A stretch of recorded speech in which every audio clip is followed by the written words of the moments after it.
Britain built some of the most iconic fighters of World War II, but not every design was a success. From flawed experiments and forgotten aircraft to legendary champions, here are all 16 British World War II fighters ranked from worst to best. At number 16 is the Blackburn Roc, a naval turret fighter built for the Fleet Air Arm. Powered by an 890 horsepower Bristol Perseus radial engine, it reached only 223 miles per hour and carried 4.303 caliber machine guns mounted entirely in a powered dorsal turret. With 136 aircraft produced, it entered service in late 1939, but left frontline combat by mid-1940. Lacking any forward-firing guns, it struggled against enemy fighters, although it still achieved a confirmed Ju-88 victory before finishing its career as a trainer and target tug. At number 15 is the Blackburn Skua, a carrier-based fighter and dive bomber developed for the Fleet Air Arm. Powered by an 890 horsepower Bristol Perseus engine, it reached 225 miles per hour and carried 4 forward-firing .303 caliber machine guns, a rear defensive Lewis gun, and a 500-pound bomb. A total of 192 were built, serving from 1938 to 1941 in frontline combat. Although quickly outclassed by modern fighters, it achieved 2 historic milestones by scoring Britain's first aerial victory of the war and sinking the German cruiser Königsberg, the first major warship destroyed by dive bombing during World War II. At number 14 is the Boulton Defiant, a 2-seat turret fighter introduced by the Royal Air Force in late 1939. Powered by a Rolls-Royce Merlin engine, it reached around 304 miles per hour and carried 4.303 caliber machine guns mounted in a powered dorsal turret with no forward-firing weapons. More than 1,060 were built, serving as both day and night fighters. Early successes came when German pilots attacked from the rear, but once Luftwaffe tactics changed, heavy losses forced its withdrawal from daylight combat. It later became one of the RAF's most successful early night fighters, claiming 155 aerial victories. At number 13 is the Blackburn Firebrand, a naval strike fighter designed for the Fleet Air Arm. After several redesigns, production models used the Bristol Centaurus radial engine, giving a top speed of around 358 miles per hour. Armed with 420 cannon, it could also carry torpedoes, bombs, or rockets. Around 220 were built, but development delays meant it entered squadron service on 1 September 1945, the day World War II ended. As a result, it saw no wartime combat and spent its operational career in post-war naval strike duties until 1953. At number 12 is the Westland Welkin, a high-altitude interceptor developed specifically to destroy enemy aircraft above 40,000 feet. Powered by 2 Rolls-Royce Merlin engines, it reached approximately 387 miles per hour and carried 4 20-nose-mounted cannon. Around 75 aircraft were completed, but none entered operational squadron service. By the time it was ready, the high-altitude German reconnaissance threat had largely disappeared, leaving the Welkin without a combat role.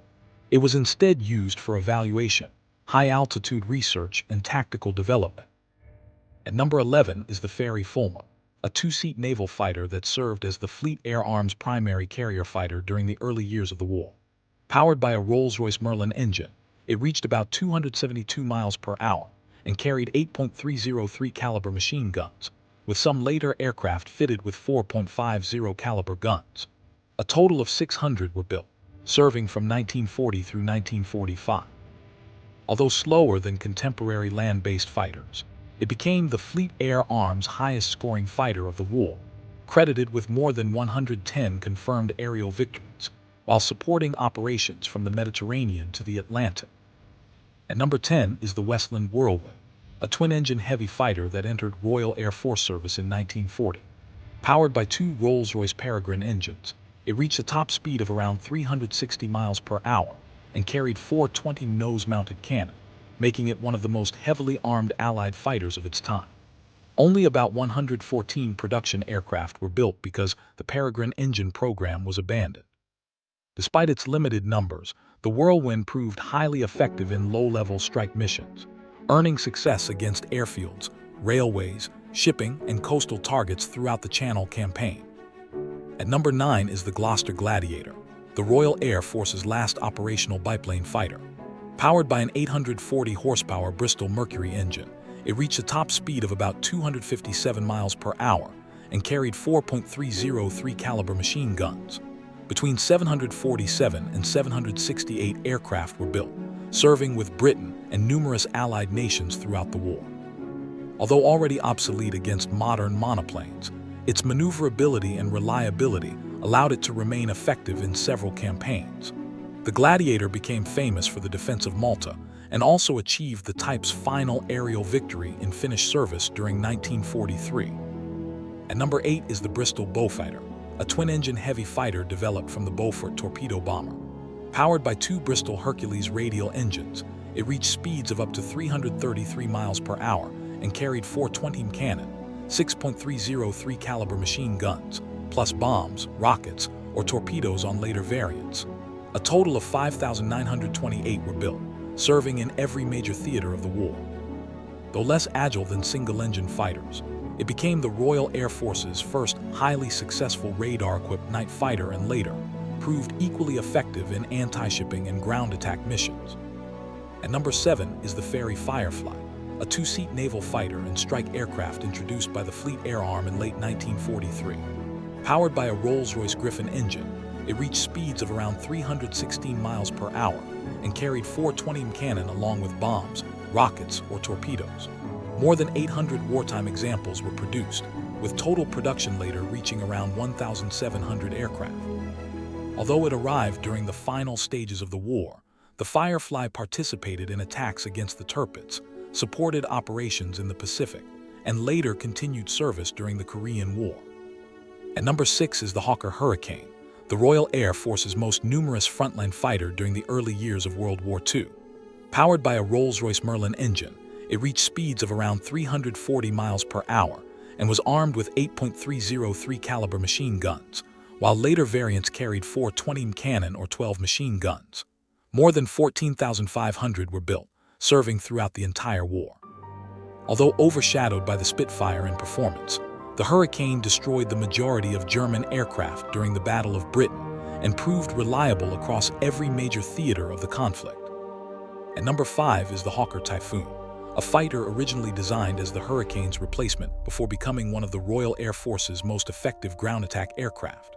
Powered by a 2,180 horsepower Napier Sabre engine, it reached around 412 miles per hour and carried 4 20 cannon with bombs or 8 RP-3 rockets. A total of 3,317 were built, entering service in 1941. Early engine and structural problems limited its interceptor role, but its outstanding low-altitude performance made it a key aircraft during the Normandy campaign, where it destroyed armored vehicles, transport columns, and strategic targets in support of Allied forces. At number 4 is the Gloster Meteor, Britain's first operational jet fighter and the only Allied jet to fly combat missions during World War II. Powered by two Rolls-Royce Welland or Derwent turbojet engines, it reached speeds of up to 493 miles per hour and carried 4 20 cannon. Around 230 wartime aircraft were built before 1945, entering squadron service in July 1944. Although mainly assigned to intercept V-1 flying bombs and conduct ground attack missions, the Meteor introduced reliable British jet technology into combat and laid the foundation for the Royal Air Force's post-war jet era. At number 3 is the Hawker Tempest, a high-performance fighter developed from the Typhoon with a redesigned laminar flow wing and improved aerodynamics. Powered by a Napier Sabre engine producing up to 2,420 horsepower, it reached speeds of around 435 miles per hour and carried 4 20 cannon with bombs or 8 RP-3 rockets. A total of 1,422 were built, entering service in 1944. Combining exceptional speed, firepower, and handling, the Tempest became the Allies' most successful interceptor against V-1 flying bombs and one of the most effective fighters against the German Me-262 jet. At number 2 is the de Havilland Mosquito, a twin-engine aircraft built largely from wood that served in fighter, bomber, reconnaissance, and strike roles throughout the war. Powered by two Rolls-Royce Merlin engines, it reached speeds of up to 415 miles per hour. Fighter variants carried 4 20 cannon and 4.303 caliber machine guns, while bomber versions relied on speed instead of defensive guns. A total of 7,781 were built, making it one of Britain's most versatile wartime aircraft. Its exceptional speed, low loss rate, and success in precision bombing, night fighting, reconnaissance, and anti-shipping operations secured its place among the greatest Allied aircraft of World War II. At number 1 is the Supermarine Spitfire, Britain's most iconic fighter of World War II and the benchmark against which every other British fighter was measured. Powered by Rolls-Royce Merlin and later Griffon engines, it reached speeds from around 360 to over 450 miles per hour, depending on the variant, and carried combinations of .303 caliber machine guns, .50 caliber machine guns, and 20 cannon. More than 20,300 were built across 24 major variants, remaining in continuous frontline production throughout the war. Its outstanding speed, maneuverability, and constant development allowed it to compete successfully with successive German fighters while serving in every major theater, securing its place as Britain's greatest fighter of World War II.